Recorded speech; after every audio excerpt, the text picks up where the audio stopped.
యోహాను సువార్త 14:27లో ప్రభు ఏం చెప్పాడంటే, నా శాంతినే మీకు ఇస్తానని చెప్పాడు. ఈరోజు బోధకులు ఏం చెప్తున్నారు? ఆయన మీకు ధనం ఇస్తాడు, మీకు బ్యాంక్ బ్యాలెన్స్ ఎక్కువైపోతుంది, మీకు ఆస్తులు ఇస్తాడు, మీరు గొప్ప ధనవంతులు అయిపోతారు, మీరు అమెరికా వెళ్తారు, ఇంగ్లాండ్ వెళ్తారు, గొప్ప ఇదైపోతారు, మీ పిల్లలు ఇవన్నీ చెప్తూ ఉంటున్నారు. ప్రియమైన సోదరి సోదరులారా, శాంతి సమాధానం లేనటువంటి ధనం వ్యర్థము. దేవుడు ఎప్పుడు చెప్పలా నేను నీకు శాంతిని ఇస్తానని చెప్పాడే కానీ ధనం ఇస్తాను, ఆస్తులు ఇస్తాను, బిల్డింగులు ఇస్తాను, పొలాలు ఇస్తాను, స్థలాలు ఇస్తానని చెప్పలా. వీడి మాట నమ్మకండి.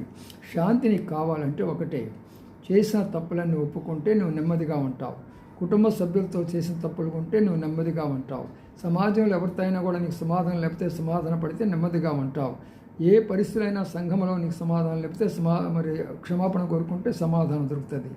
ఆయన శాంతినిస్తానని మతమే మనం అనే వల్ల ఆయన నమ్ముకోండి, శాంతి పొందండి, పరలోక రాజ్యం